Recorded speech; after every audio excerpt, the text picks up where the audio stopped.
El ángel fugitivo, capítulo 12, de Bárbara Cartland. Pensó, al hablar, que esa explicación era la única posible y que Ulla debía estar muerta. Todos los días, desde su desaparición, había cabalgado alrededor de toda la propiedad del conde y en ocasiones se había introducido hasta sus bosques, cuando pensaba que nadie lo veía. Se daba cuenta, al mismo tiempo, que los palafreneros del conde estaban revisando la zona con gran cuidado. Había también interrogado a la gente de los pueblos cercanos, quienes le aseguraron, y él estaba convencido de que decían la verdad, de que no la habían visto. En el curso del tiempo, cuando pensaba que no podía soportarlo más, empleó buzos para que examinaran el fondo de los estanques más profundos, que formaba el río que pasaba por la tierra del conde y que aumentaba de tamaño al salir de ella. Había visto a los buzos y por un momento sintió que le clavaban un cuchillo en el corazón cuando creyó que habían encontrado un cadáver. Uno de los buzos subió a la superficie a decir que había descubierto algo, pero que no estaba seguro de qué era. Cuando volvió a sumergirse, resultó que era solo el cadáver de una oveja que se había ahogado. Fue en esos momentos, cuando sintió cómo el alivio lo inundaba, que el marqués admitió por fin, sin temor a equivocarse, que amaba a Ulla y que no podía concebir la vida sin ella. Aunque había cabalgado ese día hasta el oscurecer, tal como lo hiciera durante casi una semana, aún no tenía idea, al volver a su casa, de dónde podría estar Ulla. Experimentó una sensación que nunca experimentara antes en su vida, la de una profunda desolación. Sin embargo, no quería alterar demasiado a su abuelita. La duquesa había llorado durante 2 días completos, después de que desapareció Ulla, como lo habían hecho la mayoría de las doncellas y otras mujeres de la casa. Alguien debe haberla escondido, opinó la duquesa. De otra manera, la hubieran visto. No es posible que una muchacha que iba solo cubierta por un camisón no hubiera sido advertida. Era algo que había dicho, llena de esperanzas, ya muchas veces antes. El marqués estaba tratando de darle alguna respuesta optimista, cuando la puerta se abrió y entró Dalton.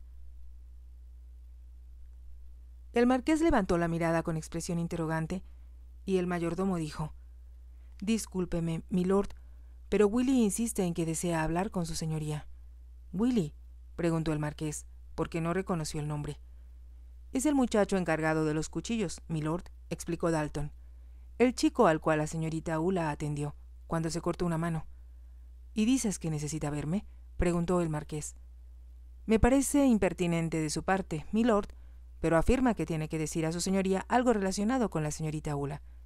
Se niega a decirme a mí de qué se trata». Había una nota de irritación en el tono de Dalton que no pasó inadvertida al marqués.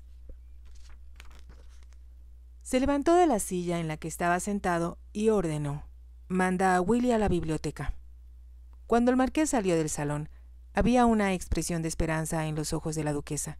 Sin embargo, él en lo personal pensó que el chico de los cuchillos probablemente iba a hacer las cosas más difíciles de lo que ya eran. Era muy poco probable que pudiera contribuir con algo de utilidad para la localización de Ulla. Tenía esperando solo un minuto cuando llamaron a la puerta y Willy entró por fin. Era un chico delgado, de unos 15 años y parecía inteligente, aunque parecía muy conturbado de hablar con su amo. «¿Querías verme, Willy?», preguntó el marqués, en tono tranquilo. El marqués se sentó al hablar, pensando que el muchacho lo encontraría menos impresionante sentado de cuando estaba de pie. Willy se retorció los dedos. Enseguida, casi como si le estuvieran arrancando las palabras a la fuerza, dijo: «Es sobre la señorita Ulla, milord. ¿Podrás decirme algo que me ayudará a encontrarla?» «Desde luego, estaré muy agradecido contigo si lo haces. Ella fue muy bondadosa conmigo, milord. Lo sé. Dime cualquier cosa que pienses que podría ayudarme en mis esfuerzos por encontrarla». El marqués habló en el mismo tono de voz que usaba cuando estaba en el ejército, y que hacía que un joven recluta encontrara fácil confiar en él.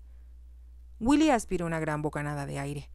«Mire, yo veo así las cosas, milord. Cuando le dije a la señorita Ulla que yo era huérfano, Me dijo que ella también había perdido a sus padres, y que echa de menos tanto a su papá y a su mamá como yo a los míos. Willy tomó otra bocanada de aire, como si hubiera hablado sin respirar, y el marqués le pidió: «Habla tranquilo, yo te escucho y estoy muy interesado en lo que me estás diciendo». La señorita Ula me dijo, milord, que aunque no podamos verlos, ellos nos están mirando y cuidando de nosotros.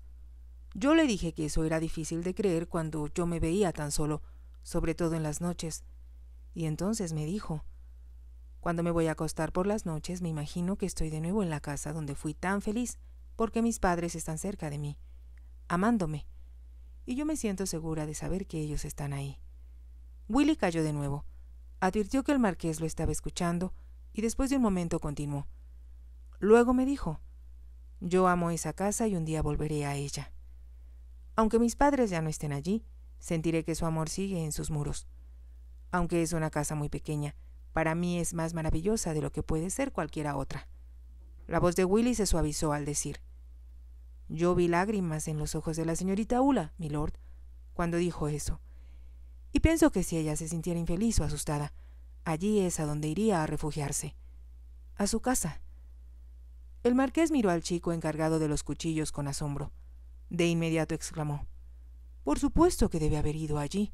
Fue muy inteligente de tu parte, Willy, pensar en ello, y ser lo bastante valeroso como para decírmelo. Iré a Warwickshire, donde yo sé que vivió con sus padres, y si la encuentro, puedes estar seguro de que te recompensaré por haberme ayudado». «Yo no quiero recompensa, milord», dijo Willy. «Solo deseo saber que la señorita Ula no está muerta, como andan diciendo por ahí. Fue más bondadosa conmigo de lo que ha sido nadie desde que murió mi madre». Su voz se quebró y, como si no quisiera que el marqués lo viera llorar, se puso los nudillos en los ojos y salió a toda prisa de la habitación. El marqués se incorporó con una expresión en el rostro que habría sorprendido a su abuela.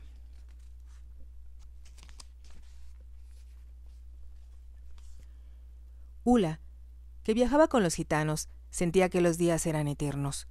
Era difícil para ella saber cuánto tiempo las ruedas de las carretas se habían estado moviendo bajo ella, y cuántas noches se había sentado alrededor del fuego, en algún bosque tranquilo, o en el rincón de algún campo sin cultivar. Dormía en una carreta con Soca, y la hermanita de ésta. Las dos chicas dormían en una cama y Ula en la otra. Como todas las carretas, que para los gitanos eran sagradas, estaba inmaculadamente limpia por dentro, al igual que la ropa que Soca le había prestado, aunque parecía muy usada. Eran más o menos de la misma talla. Aunque Ula no se daba cuenta de ello, se veía muy atractiva con la amplia falda roja y la blusa blanca, con un corselet que ceñía su esbelta cintura y cerraba con cintas al frente. Debido a que era rubia, y a pesar de que siempre se mantenía escondida en la carreta cuando pasaban por un pueblo, Ula se había cubierto el cabello con un gran pañuelo de colores. No podía hacer nada respecto a su piel blanca y sus ojos de color gris claro. Tenía demasiado miedo de ser descubierta por su tío, así que se ocultaba en la carreta en cuanto veía acercarse un carruaje o aparecían en el camino hombres a caballo. Tenía miedo, también, de que su tío hubiera contratado a corredores de la calle Bow para ayudarlo a buscarla. También la invadía la aterradora impresión de que el conde sería menos persistente en la búsqueda de ella que el príncipe Jacín. Pero aunque el pensar en él la aterrorizaba durante el día y se estremecía en cuanto escuchaba una voz desconocida, de noche solo pensaba en el marqués. Cuando el único sonido que se escuchaba en la carreta era la respiración de las dos chiquillas, permanecía despierta, pensando en su apuesto rostro. Sabía que, sin importar lo que fuera de ella, lo amaría mientras viviera. Amaba todo lo que a él se refería: su risa, su aguda percepción, su cerebro ingenioso, sus hombros cuadrados y sus manos fuertes. Aunque bien sabía que eran una afectación, amaba hasta sus párpados caídos y el tono lento de su voz, que arrastraba las palabras. Lo amo, murmuraba en su almohada. Se preguntaba si él pensaría alguna vez en ella, ahora que había desaparecido. O estaba demasiado ocupado con la hermosa Georgina Cavendish, o con cualquiera de las otras bellezas que esperaban ansiosamente que él les brindara sus atenciones. Algunas veces soñaba que la tenía en sus brazos, y que no necesitaba ya tener miedo ni de su tío ni del príncipe Jacín. Entonces recordaba las amenazas de su tío de acusar al marqués por secuestrar a una menor. Aunque el conde no pudiera probar la culpabilidad del marqués, eso provocaría un gran escándalo, y el marqués detestaría la publicidad que eso desataría. Ello significaba, se dijo Ula a sí misma, que debía evitar no solo a su tío y al príncipe Jacín, sino también al marqués, a pesar de lo mucho que lo amaba. Si era descubierta en presencia suya, le causaría un grave daño. Y debido a que no podía evitarlo, las lágrimas corrían por sus mejillas. Si no volvía a ver al marqués, el mundo le parecería insoportablemente sombrío y desierto. Al llegar la mañana, se dijo que debía ser valerosa y hacer planes para el futuro, aunque fuera una fugitiva.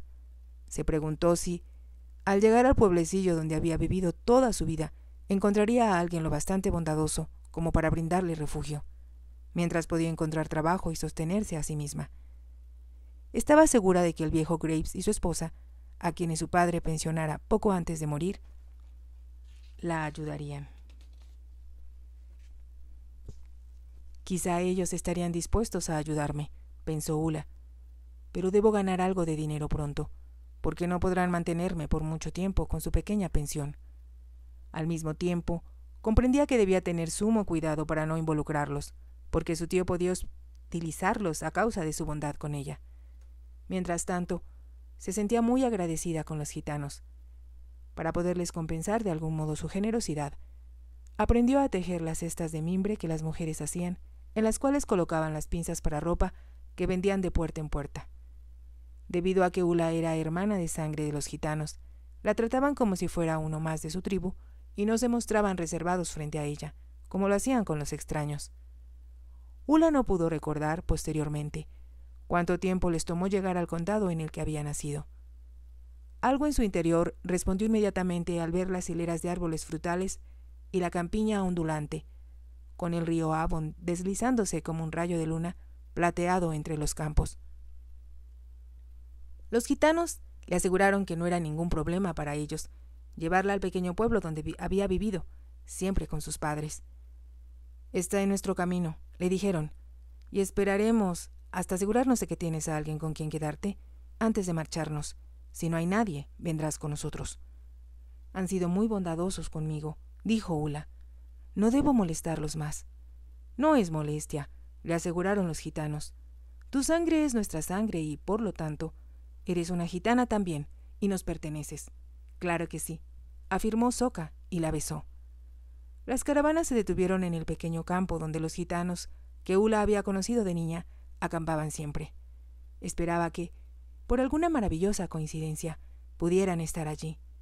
Sin embargo, sabía que era ya más avanzado el año y más próxima la cosecha cuando solían llegar allí. Se veían aún leves marcas de los lugares donde las fogatas habían quemado la hierba. Las carretas se quedaron bajo la protección de los árboles antes que Ula bajara. Deslizándose con cuidado por la orilla del camino, vio la casita de altillos negros y blancos, que fuera su hogar durante 17 años. Por un momento solo pudo contemplarla a través de las lágrimas. Después, al acercarse un poco más, se dio cuenta de que parecía deshabitada. Había supuesto que tan pronto como se fue, después de que su tío había vendido cuanto sus padres poseían para pagar sus deudas, otro vicario, sustituto de su padre, llegaría a ocuparla. Al ver ahora la casa se percató de que nadie habitaba en ella. Las ventanas estaban cerradas y sin cortinas, mientras que el jardín era una pequeña jungla de flores silvestres que crecían en completo desorden. «Me parece extraño», pensó Ula. De pronto, con un repentino brote de alegría, se le ocurrió la idea de que tal vez podría ocultarse en la casa. Se acercó más y más, pegada a los setos que bordeaban el jardín. Y, cuando llegó a la puerta de madera, que daba acceso al jardín, vio trabajando a la distancia una figura encorvada a la que identificó como el viejo Graves. Estaba en la parte posterior del jardín, dedicada a hortaliza, para el cultivo de verduras. Debido a que sintió tanto placer al verlo, Ula abrió la puerta y corrió por el sendero, hasta llegar a su lado. Había cambiado muy poco, excepto que tenía menos cabello del que ella recordaba, y lo que quedaba de él estaba completamente blanco. Al verla, el anciano se incorporó y exclamó asombrado: «¿Es usted, señorita Ula?» «Sí, Graves», contestó ella quitándose el pañuelo de la cabeza. «No me diga que se ha olvidado de mí». «Claro que no, pero yo pensé que estaba usted perdida». «¿Por qué lo pensó?», preguntó Ula con rapidez. «2 hombres vinieron a preguntar por usted. Me dio la impresión de que eran palafreneros». «¿Están todavía por aquí?», preguntó Ula con cierto temor. «No, ya se fueron. Hace 3 días, cuando les dije que no la había visto a usted, volvieron por donde habían llegado». Ula sospechó que debían ser los palafreneros de su tío, y dijo con un leve suspiro: «Nadie debe saber que estoy aquí». «¿Quién está viviendo en la casa?». «Nadie. El nuevo vicario dijo que era demasiado pequeña para él, y se instaló en la vieja casona solariega que hay junto a la iglesia. ¿La recuerda usted, señorita Ula?». «Sí, desde luego». «Si no hay nadie viviendo aquí, Graves, me gustaría entrar». «Yo tengo la llave, señorita Ula, ya que guardo mis instrumentos ahí. El obispo me ordenó que cuidara de la vieja vicaría, como llaman ahora a la casa de usted, por si algún día llegan a necesitarla. Yo cultivo algunos vegetales en el jardín, aunque ya no puedo trabajar tanto como antes. Es natural. Voy a ver la casa, y después quiero hablar con usted», dijo Ula, mientras el anciano buscaba en su bolsillo hasta que encontró la llave, que entregó a la joven. «Estaré aquí, señorita Ula. No se preocupe. Encontrará las cosas que no pudieron vender en el desván. Las puse allí para protegerlas». Ula le dirigió una sonrisa. De inmediato, se dirigió a toda prisa a la puerta posterior. La abrió y entró en su casa. Casi al momento sintió como si sus padres la recibieran, y no abrigaba más temores. Las habitaciones en la planta baja estaban todas vacías. Ula, sin embargo, veía las habitaciones con los ojos de la imaginación, como habían sido en el pasado. Se imaginó que su madre estaba arreglando las flores en la sala, mientras su padre escribía los sermones en su escritorio de la habitación contigua. Subió por la escalera, aunque los muebles blancos del dormitorio de sus padres habían desaparecido.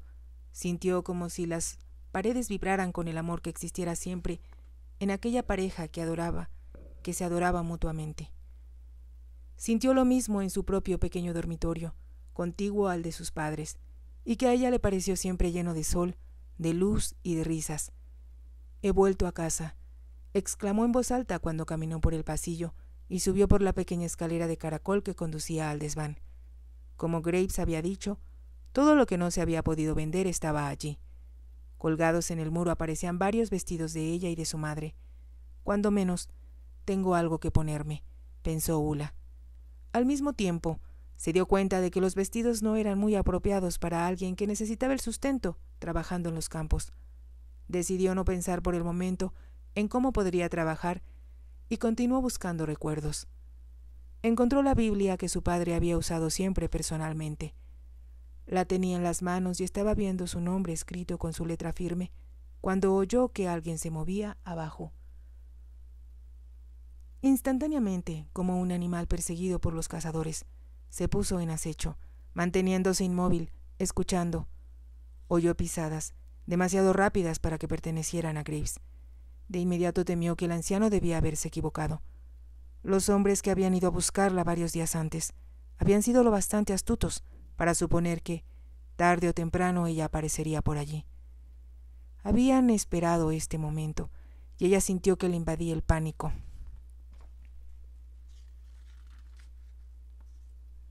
Miró a su alrededor y vio que el único lugar posible para ocultarse era detrás de varias cajas que estaban en el centro del desván. Con rapidez, como una zorra que se oculta de quienes la persiguen, se movió hacia las cajas y se acurrucó detrás de ellas.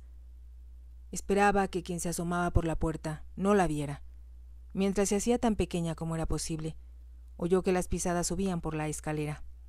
La puerta del desván se abrió y cuando el hombre entró, el corazón de Ula latía con tal rapidez que sintió como si se le fuera a salir del pecho. Empezó a orar pidiendo la protección de su padre. «Sálvame, papá, sálvame. Tú me llevaste hasta los gitanos y ahora estoy aquí. No permitas que se apoderen de mí, por favor, papá, por favor. Oraba con fervor. Al mismo tiempo era muy consciente de que el hombre que la había seguido se encontraba allá adentro y que, sin duda alguna, la buscaba. Una voz preguntó con suavidad: ¿Estás ahí, Ula? Por un momento creyó que estaba soñando y no había oído correctamente.